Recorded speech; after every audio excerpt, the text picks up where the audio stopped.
ఓం శ్రీ మాతే నమః. అందరికీ నమస్కారం అండి. ఈ నెల ఆగస్టు 16వ తేదీన శ్రావణ శనివారం నాడు కృష్ణాష్టమి వచ్చింది. ఈ శ్రీకృష్ణుడు విష్ణుమూర్తి అవతారం కాబట్టి శ్రావణ శనివారం నాడు కృష్ణాష్టమి రావడం చాలా విశేషం.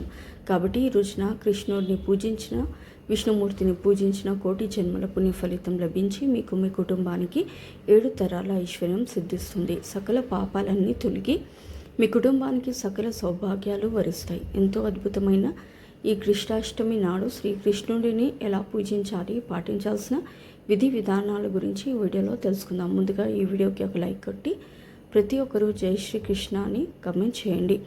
విష్ణుమూర్తి 8వ అవతారమే శ్రీకృష్ణుని అవతారం.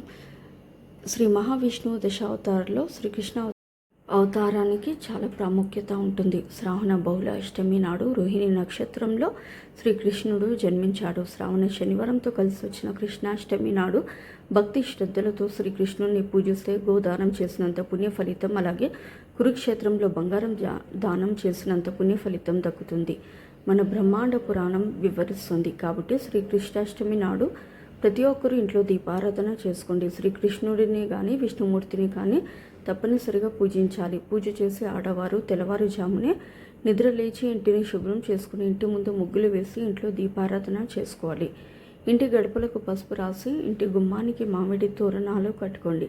శ్రీకృష్ణుడిని మీ ఇంట్లోకి ఆహ్వానిస్తూ మీ ఇంటి గుమ్మం బయట నుండి మీ పూజ గది వరకు శ్రీకృష్ణుడి పాదాలను ముగ్గుతో వేయండి. ఇలా చేయడం వల్ల శ్రీకృష్ణుడు ఖచ్చితంగా మీ ఇంట్లోకి అడుగు పెడతాడు. పూజ గదిని శుభ్రం చేసి దేవుని పటాలకు కుంకుమ బొట్లు పెట్టి శ్రీకృష్ణుడిని అలాగే విష్ణుమూర్తిని పసుపు రంగు పుష్పాలతో అలంకరించుకోండి.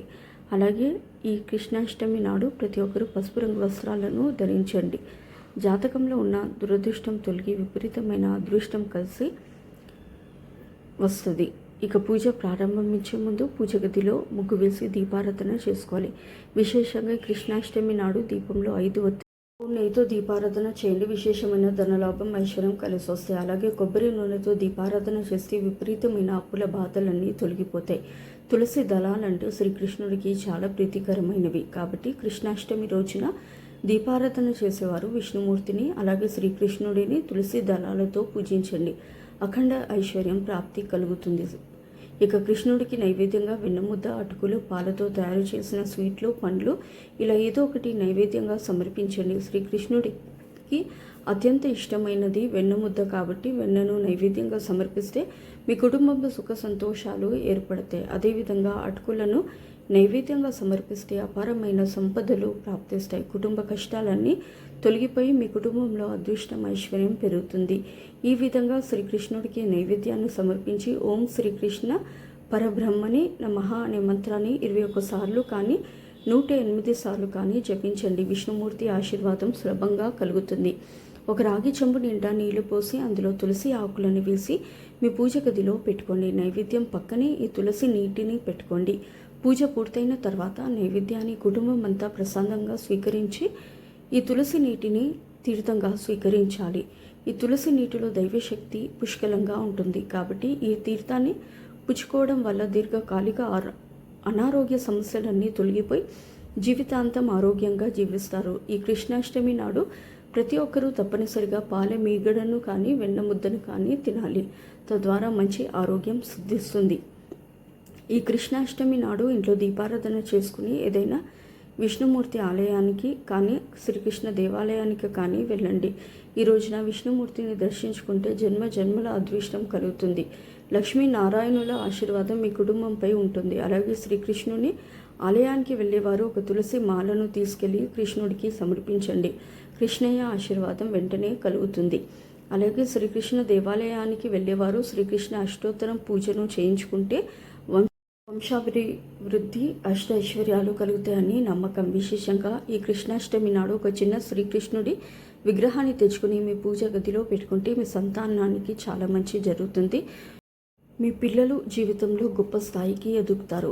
ఈ కృష్ణాష్టమి నాడు ఇంట్లో పూజ చేసే ఆడవారు ఒక పూట ఉపవాసం ఉండాలి. శ్రీకృష్ణుడికి అత్యంత ప్రీతికరమైన వాటిలో వేణువు ఒకటి. కాబట్టి ఈ కృష్ణాష్టమి రోజున చెక్క వేణువును కొని శ్రీకృష్ణుడి ఆలయంలో సమర్పించండి. ఇలా చేయడం వల్ల మీకు మీ కుటుంబానికి చాలా మంచి జరుగుతుంది.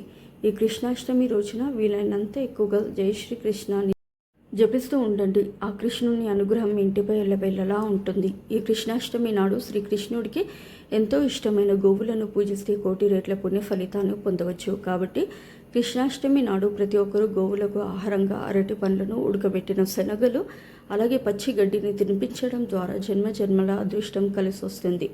ముకోటి దేవతల ఆశీర్వాదం తక్షణమే సిద్ధిస్తుంది. నెమలికలు అంటే శ్రీకృష్ణుడికి చాలా ఇష్టమైనవి. కాబట్టి మీ జీవితంలో ఏమీ లేని స్థాయి నుండి గొప్ప స్థాయికి ఎదగాలనుకుంటే ఈ కృష్ణాష్టమి నాడు మీరు డబ్బు దాచుకునే ప్రదేశంలో 3 నెమలికలను పెట్టుకోండి. ఆకస్మిక ధన లాభం సిద్ధించి మీ ఇంట్లోకి డబ్బు రావడం ప్రారంభం అవుతుంది. జీవితంలో ఉన్నత స్థాయికి ఎదుగుతారు. మీ ఇంటికున్న వాస్తు దోషాలన్నీ దూరం అవుతాయి. అలాగే భార్యాభర్తల మధ్య గొడవలు ఉన్నవారు ఈ కృష్ణాష్టమి నాడు మీ పడక గదిలో నెమలికలను పెట్టుకోండి. భార్యాభర్తల మధ్య కలహాలు తొలగిపోయి ప్రేమానురాగాలు పెరుగుతాయి. అదేవిధంగా ఈ కృష్ణాష్టమి నాడు ఉట్టి కొడితే చాలా మంచిది. సాయంత్రం సమయంలో స్నేహితులందరూ కలిసి ఉట్టి కొట్టే కార్యక్రమాన్ని నిర్వహించండి. ఉట్టి కొట్టే కార్యక్రమాన్ని నిర్వహిస్తే ఐశ్వర్యం, శ్రేయస్సు కలుగుతుందని నమ్మకం. ఈ రోజున కృష్ణుడిని పూజించి భక్తులు శ్రీకృష్ణుడి విగ్రహం మీ ఇంట్లో లేకపోతే ఒక కలశం మీద కొబ్బరికాయను పెట్టి కొబ్బరికాయ చుట్టూ పసుపు వస్త్రాన్ని కట్టి కన్నయ్య రూపంలో భావిస్తూ ఇంట్లో పూజ చేసుకోవచ్చు. అలాగే కృష్ణాష్టమి నాడు సంతాన గోపాల వ్రతాన్ని ఆచరిస్తే పిల్లలు లేని వారికి సంతాన భాగ్యం కలుగుతుందని, వివాహం కాని వారికి త్వరగా వివాహం జరుగుతుందని భక్తుల విశ్వాసం. ఈ కృష్ణాష్టమి నాడు భక్తి శ్రద్ధలతో భగవద్గీతను చదివితే చాలా మంచిది. ఈ విధంగా శ్రీకృష్ణుడిని పూజిస్తే సకల పాపలు తొలగిపోయి మోక్ష ప్రాప్తి కలుగుతుందని స్కంద పురాణం వివరిస్తుంది. సో ఇదండి వాటి వీడియో. ఈ వీడియో కనుక మీకు నచ్చినట్లయితే ప్లీజ్ లైక్ చేసి మీ ఫ్రెండ్స్ షేర్ చేయండి. అలాగే మా కొత్త వీడియోస్ మీకు వెంటనే చేరాలంటే మా ఛానల్ని సబ్స్క్రైబ్ చేసుకుని పక్కనే ఉన్నటువంటి బెల్ ఐకాన్ని ప్రెస్ చేయండి. ధన్యవాదములు. సో ఇదండి వాటి వీడియో. రేపటి వీడియోలో మళ్ళీ కలుస్తాను. అంతవరకు సెలవు. నమస్కారం. సర్వేచన సుఖినో భవంతు. Please do like, share and subscribe to my channel. Thank you for watching.